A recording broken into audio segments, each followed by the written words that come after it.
Go. Good afternoon. My name is Amir. I'm team captain of Group 2 in the Monday-Wednesday section. Behind the camera, I have my teammate Robert Davila, and to my left right here, I have Rashid Omar.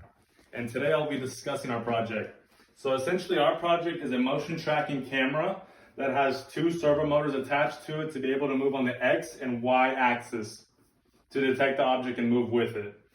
So right now, we have our camera attached to two servo motors that are able to move from the Y axis, like this, and the X axis. Now the servo motors are connected to our BeagleBone Black using 3 pins for each servo motor, as usual. One's connected to ground, one's connected to voltage, and a third one is connected to a GPIO pin. And the pin configuration is right here, just for future reference. After that, the BeagleBone Black is connected to an LCD monitor or laptop to display the image of the tracking, and then that'll allow us to present our project to our groups.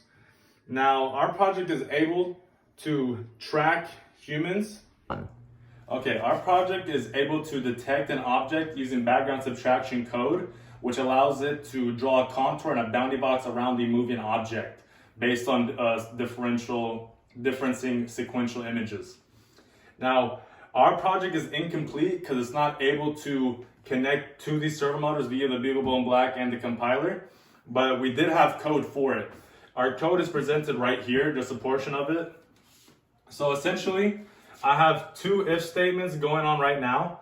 The first if statement is based on the x-axis positioning. So my x medium right here is the centroid of the object, its x coordinate. And then my center right here, center underscore x, is of the frame. So essentially, if x medium is less than the center of x by 25 pixels, then we position our motors, or our x-axis motor, to move 2 pixels to the right. Now, else if the x medium is less than the center of the x by, to the right, 25 pixels, the position of our motor, or our position of x, will move to the left 2 pixels. Now we use a pwm.setServo function that'll move it to the position of x as declared. Now this is repeated for also the y-axis. I just did not write it down here. Okay, now I'll be talking about the problems we had faced with completing our project. Our first main problem is that we were unable to import the Adafruit BeagleBone input-output library. This essentially allows us to move these servo motors using BeagleBone in our algorithms for the program. Without that being able to be imported, we could not run our program for the servo motors, and that was the only problem we had with that. Our second main problem is that we had problems with the Cloud9 integrated development environment. This Cloud9 IDE is the IDE used for the BeagleBone Black.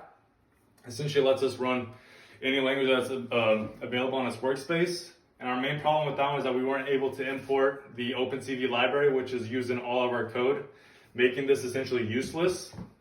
Our third main issue is that we had two different designs, so that delegated our time, so we kind of fell short on both.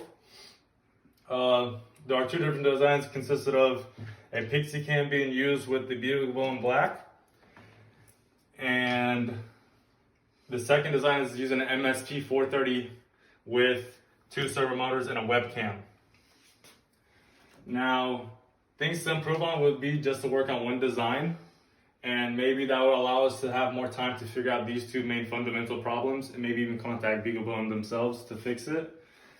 And now I'll show you what we have and how it works, and basically show the object tracking of the contour on the bounding box.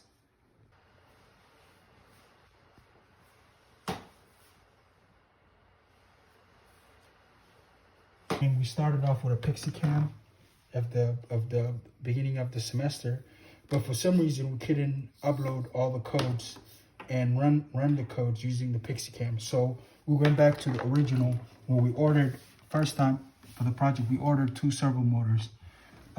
One goes at the base right here.